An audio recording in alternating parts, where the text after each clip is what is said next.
की चर्चा मैं हेमंत जी से शुरू करती हूं, क्योंकि इसका पॉलिटिकल एस्पेक्ट अब ज्यादा है। लोग सोशल मीडिया पर लिख रहे हैं कि आखिर कब तक बचाएगा मोदी गौतम अडानी को। हेमंत जी, इसका जवाब क्या आप दे सकते हैं कि आखिर कब तक बचाएंगे, या फिर दोनों एक साथ ही डूबने का प्लान बना रहे हैं?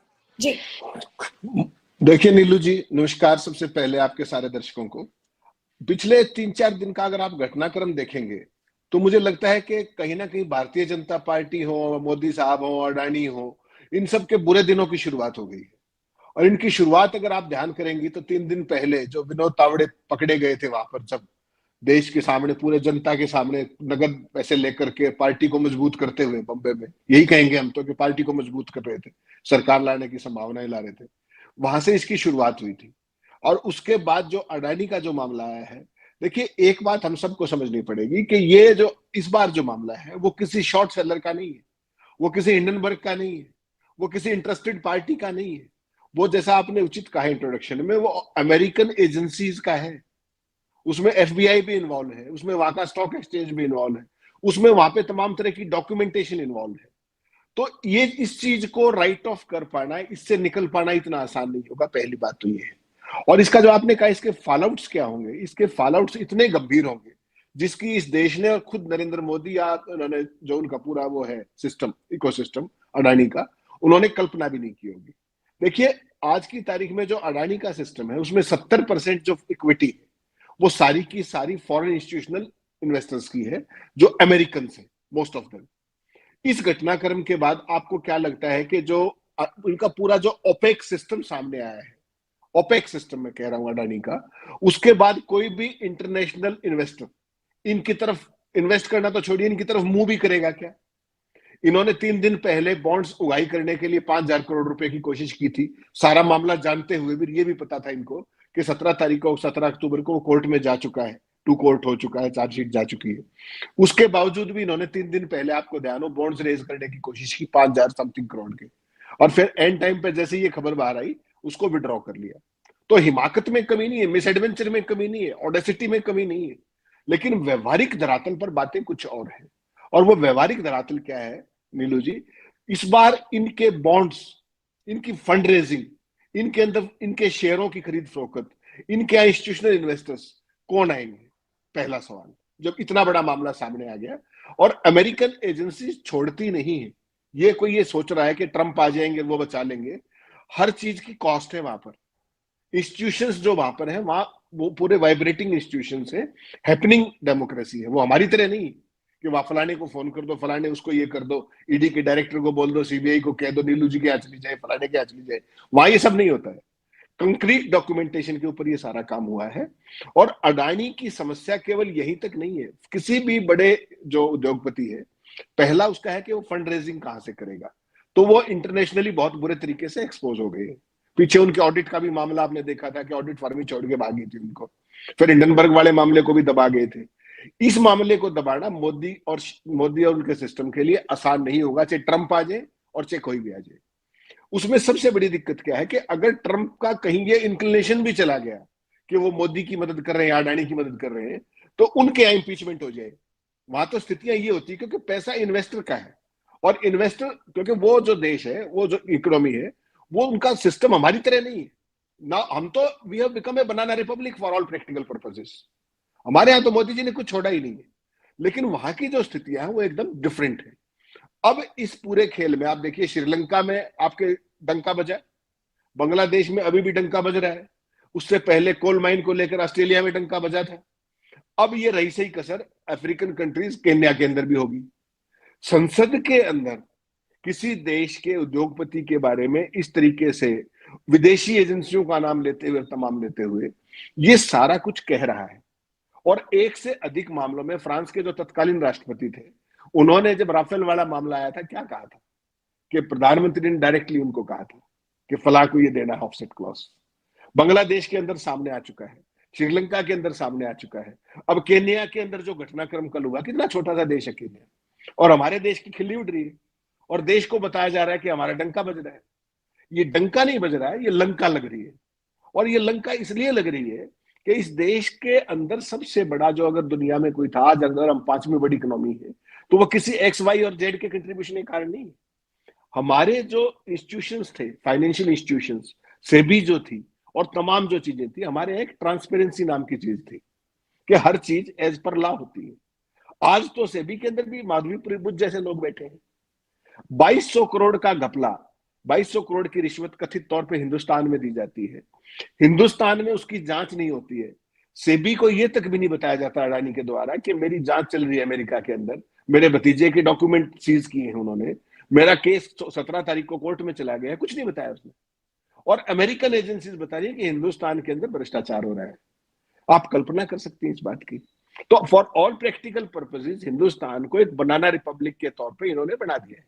जो हार्डेंड हिंदुस्तान की जो क्रेडिबिलिटी थी वर्ल्ड ओवर, हमारे फाइनेंशियल इंस्टीट्यूशंस की, हमारे सिस्टम्स की जो क्रेडिबिलिटी थी, वो एक व्यक्ति के लिए सब कुछ तोड़ मरोड़ करके। नहीं तो मुझे एक बात आई कि अभी तक माधवीपुरी बुच अपनी कुर्सी पर कैसे है? उनकी हिमाकत क्या है कि जेपीसी उनको बुला रही है और वो बिना कारण बताए वहां नहीं जा रही है? तो उनको किसकी शय है? वो किसको डिफेंड कर रही है? किसके कहने से डिफेंड कर रही है? और अडानी, आज की तारीख में अडानी इंडिविजुअल नहीं है, इन्होंने अडानी को देश से बड़ा बना के रख दिया है। जब आपने पिछली बार देखा होगा, जब हिंडनबर्ग की बात आई थी, तो जब अडानी का जो पीछे क्या लगा हुआ था, लाल किले तिरंगा झंडा लगा हुआ था। एक भ्रष्टाचार के आरोप के अंदर आप राष्ट्रवाद की आड़ लेते हैं। और फिर आप देखिए कि भारतीय जनता पार्टी, अडानी ने जब कल, जिससे पहले वो डिफेंस पे आई उनकी कंपनी, उससे पहले भाजपा के तमाम नेता उसको डिफेंड करने लग गए थे।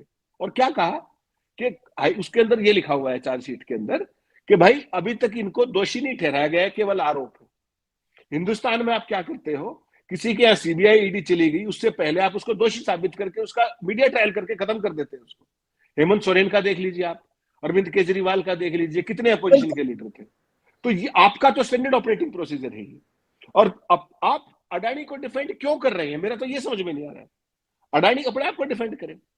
बीजेपी की आईटी सेल का चीफ किस तरह के कुतर्क दे रहा है, किस तरह के कुतर्क दे रहा है कि he is only indicted as of now, he is only charged. अरे तो ये सारी बातें तो हिंदुस्तान के तमाम पॉलिटिशियनों पे है। और उन्होंने साथ में क्या कहा कि माँ बेटा जमानत पर है। जमानत पर होना दोषी होता है क्या?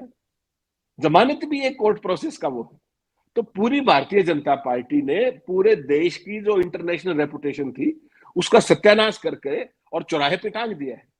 और जो ये भगत लॉबी है जो अभी से अभी मुझे और आपको ट्रोल करना शुरू कर देगी, इनको अपना भला बुरा कुछ भी दिखना बंद हो गया है। धर्म का चश्मा चढ़ा दिया है और सुबह से शाम तक उन्होंने मोदी का महिमा मंडन करना है।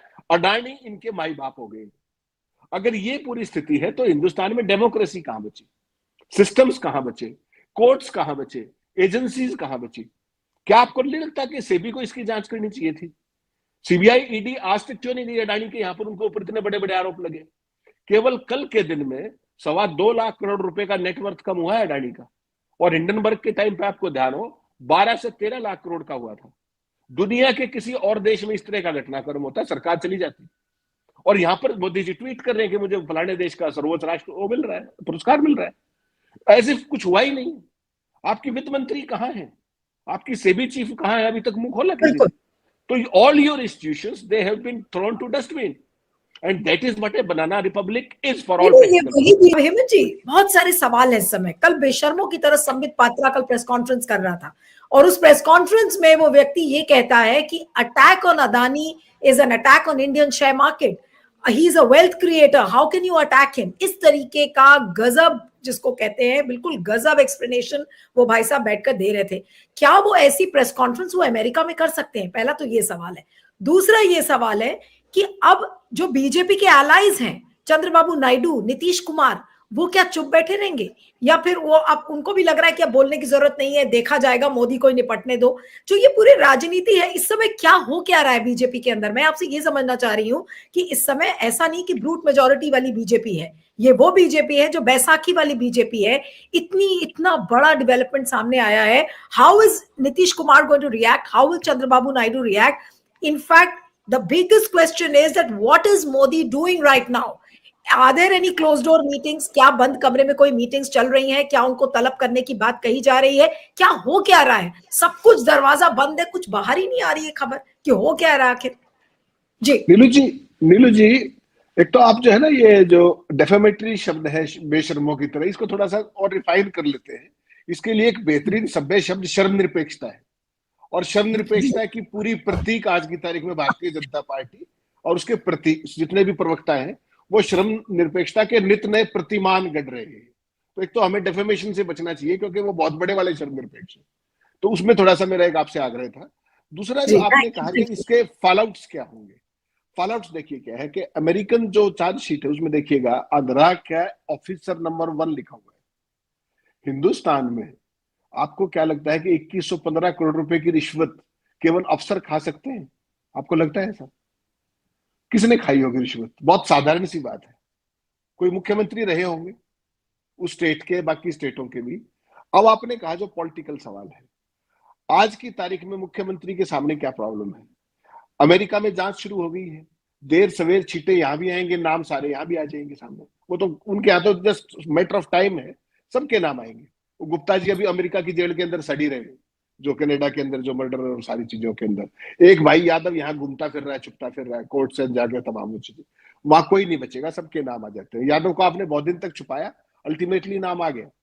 तो ये जो जिन अफसरों को तथाकथित तौर पर भ्रष्टाचार किया है, जिनको पैसे दिए गए या देने की बात है, ये सारे नाम निश्चित तौर पे मान के चलिए, सारा डॉक्यूमेंट्री और सर्कमस्टेंशियल और इलेक्ट्रॉनिक एविडेंस उनके पास ऑलरेडी है, इन सब के नाम आएंगे। समस्या इससे बड़ी है नीलू जी, जैसा अरुण जी ने कहा, सबसे पहला सवाल तो यह है कि क्या जेपीसी कंसीड करेंगे या नहीं? तो मेरा जवाब है नहीं। क्या कोई इन्वेस्टिगेशन सीबीआई और ईडी करेगी? जवाब है नहीं। क्या सेबी की चीफ के ऊपर कोई कार्रवाई होगी? जवाब है नहीं। क्या पार्लियामेंट में इस पर चर्चा होगी? जवाब है नहीं। अब आपके मूल सवाल पे मैं आता हूं, और बहुत स्पेसिफिक सवाल।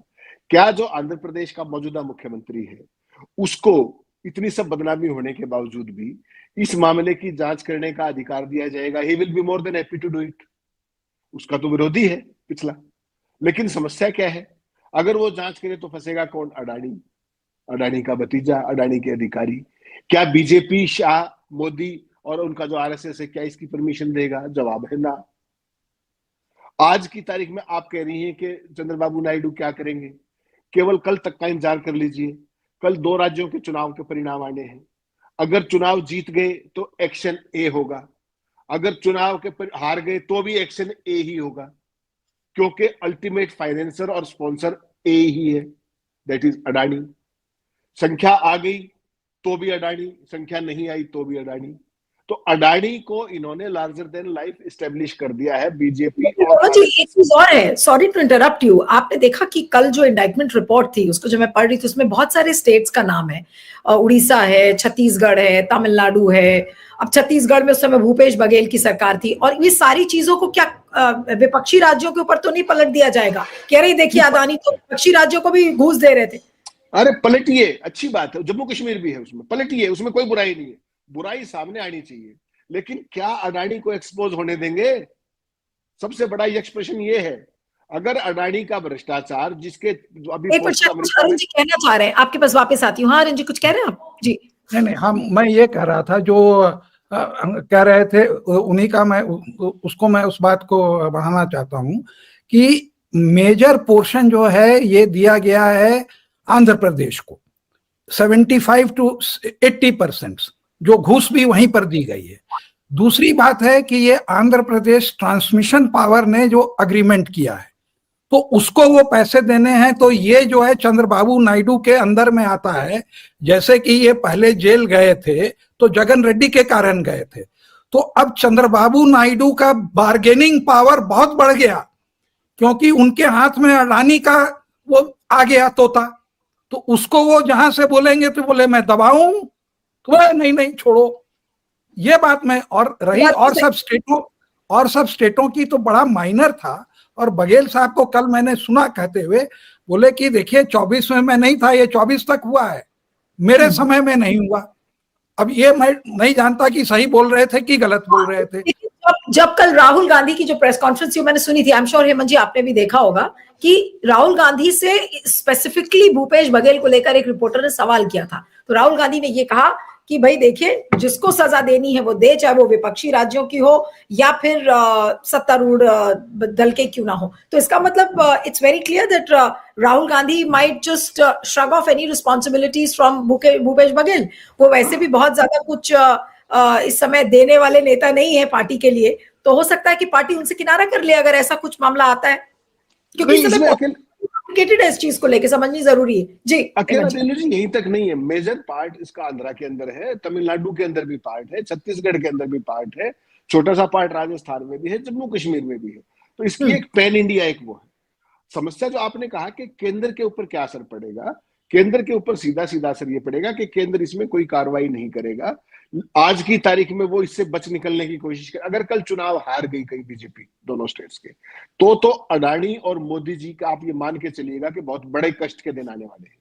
फिर तो आरएसएस और वो तमाम चीजें वो जो होते हैं ना वहां पर कुकुर मुत्ते की तरह जो गर्दन निकाल के बयान दे के फिर चुप जाते हैं भागवत साहब कि देखिए ये तो भगवान बन गए थे, ये तो ये बन गए थे। वो बड़े क्रांतिकारी, कभी कभार उनको होता है वर्बल डायरिया, तो उस तरह की चीजें वो लोग करते हैं। लेकिन अगर कहीं जीत गए तो ये सारे का सारा दबा दिया जाएगा उस सब के उस पे नाम पे। लेकिन ये ज्यादा दिन दबेगा नहीं, क्योंकि ये हिंडनबर्ग रिपोर्ट नहीं है, ये अमेरिकन इन्वेस्टिगेशन है और ये based on substantial documentary evidences के ऊपर है। वो सारे इलेक्ट्रॉनिक सबूत है उनके पास, कोई भी चीज डिनायल की स्थिति नहीं होगी।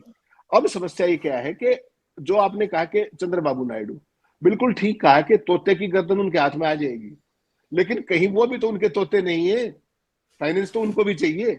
इस देश के अंदर आज की तारीख में फाइनेंसिंग का पैटर्न कर कौन रहा है, ड्रग्स कहां उतर रही है, इस देश के अंदर इतनी बड़ी ड्रग्स की रिकवरी कैसे शुरू हो गई है, ये जो रिश्वत का पैसा था ये अमेरिकन इन्वेस्टर्स का था या कोई और वाला पैसा था, हु नोज इट। इसमें बहुत सारी चीजें हैं जो ये खोखों के पैसे राजनीति की जाती है। जो अपने विनोद तावड़े जो पैसे बांट रहे थे वो अमेरिकन इन्वेस्टर्स के थोड़ी थे, वो तो किसी के थे ना। जो सरकार तोड़ी गई थी उद्धव ठाकरे की, या जो मध्य प्रदेश में कमलनाथ की, जो कर्नाटक के अंदर तोड़ी गई थी, वो कौन से पैसे से तोड़ी गई थी? वो अमेरिकन इन्वेस्टर्स के पैसे नहीं थे, वो कोई से और पैसे थे। जो पोर्ट्स के जरिए जो नया खेल हो रहा है, जो तमाम चीजें हो रही हैं और जिनका कोई नाम लेवा नहीं है। तो सवाल केवल क्या है ये अपना नीलू जी, ये आइसोलेशन का केस नहीं है, ये एक पॉलिटिकल एक खास तरह का एक पैटर्न डेवलप किया है हिंदुस्तान जैसी डेमोक्रेसी के अंदर कि पहले उसको फासिज्म की तरफ ले जाओ और अल्टीमेटली उसको एक बनाना रिपब्लिक के ऊपर कन्वर्ट कर दो। आज की तारीख में अगर वर्ल्ड ओवर आप देखेंगे तो आज भारत की छवि क्या बच गई है कि हिंदुस्तान में इतना बड़ा स्कैम हो गया और सेबी ने आज तक नोटिस भी नहीं दिया। हिंडनबर्ग की इतनी बड़ी रिपोर्ट आ गई, सुप्रीम कोर्ट ने सेबी के जिम्मे छोड़ दिया और सेबी ने क्या किया, टाइम मांगते मांगते मोदी का इलेक्शन तीसरी बार इलेक्ट करा के छुट्टी करी। चुनाव आयोग उसका पार्टनर बन गया। सुप्रीम कोर्ट कहता है वीवीपैट की गिनती नहीं कराएंगे। तो ये आप इसको आइसोलेशन में एक अडानी मत देखिए, ये एक पूरा सिस्टम को हाईजैक करके जितने भी इंस्टीट्यूशन संविधान के अंदर जो सेफगार्ड्स थे उन सबको बसल दिया गया है और वो अब सारे होकर के सरकार के लैपडॉग होकर के उनके एजेंडे को आगे बढ़ा रहे हैं। इसलिए मैं कह रहा हूं कि हिंदुस्तान को बनाना रिपब्लिक बनाने की बात जो है। और दूसरा जो आपने कहा कि अडानी को भी आइसोलेशन में मत देखिए। अडानी ने जो इस देश का फायदा तो क्या किया क्या नहीं किया कि एक दौर में वो दुनिया के नंबर 1 रईस रहे, कुछ समय के लिए नंबर 2 भी रहे। उनके टोटल नंबर ऑफ एम्प्लॉइज देखिए कितने हैं, कुल मिलाकर के maximum at any given in point in time 30,000 employ थे दुनिया के सबसे रईस आदमी के पास। तो और उनके पास है क्या, सब कुछ तो उनका लीज पर है, सारा तो उनका बैंकों का कर्जा है, सारा तो उनका फाइनेंशियल इंस्टीट्यूशंस का कर्जा है और वो बाहर के भी हैं अंदर के भी हैं। अडानी के पास अगर कल उनको रिकवरी करने चलो आप, तो अडानी का अपना क्या है? जो एयरपोर्ट्स वो संचालित कर रहे हैं वो तो एयरपोर्ट अथॉरिटी ऑफ इंडिया के हैं, उसमें पैसा हिंदुस्तान की जनता का लगा हुआ है, मेरे और आपके टैक्स का पैसा लगा हुआ है। Adani is only operating that for a limited period of time without having any experience, courtesy Modi ji. तो सवाल ये है कि आप अडानी को कहीं विजय माल्या के रास्ते पे तो नहीं पहुंचा देंगे। कल जो आपके जो प्रिय है जिनका आप बड़ा इंटरव्यू करती है, क्रांतिकारी सुब्रमण्यम स्वामी, कल रात को उन्होंने एक ट्वीट कर रखा था। उन्होंने लिखा कि साहब अडानी जो है स्विट्जरलैंड के अंदर घर बना रहा है। अगर अडानी स्विट्जरलैंड में घर बना रहा है तो उसका मतलब समझ रहे हैं आप, एक दफ्तर वो सिंगापुर में बना चुके हैं, दूसरा दफ्तर वो दुबई में बना चुके हैं, फैमिली ऑफिस के नाम से एक नया। तो इसका मतलब तो ये है फिर हेमंत जी की अडानी को सेफ पैसेज देकर किसी न किसी तरीके से उनको किसी देश में भेज दिया जाएगा, फिर बाद में देखेंगे मोदी जी क्या करना है। नहीं, मोदी जी को क्या करना, फिर तो देश दहाड़े मारेगा ना। मोदी जी को कुछ नहीं करना है, मोदी जी तो जो करना है वो कर चुके। अगर अडानी विजय माल्या की तरह अपने जोड़े उठा करके, विजय माल्या 18 जोड़े लेके गया था, ये हो सकता है 180 झोले लेके चला जाए, इसके अलावा तो कुछ नहीं है। वो भी केमन साइलेंट के अंदर कहीं जाके आनंद करेंगे, उनका बड़ा भाई वही है, उनका भी जो बड़ा भाई विनोद अडानी है उसकी आपने क्या पूछ उखाड़ लिया आज तक, या उनके तमाम जो धंधे हैं उनको कहा आपने वो क्रब कर दिया। सवाल ये है कि ये तो सरकार प्रायोजित कॉर्पोरेट है ना जी, complete backing of the government without any fear of any agency और व्हाटएवर यू कॉल इट।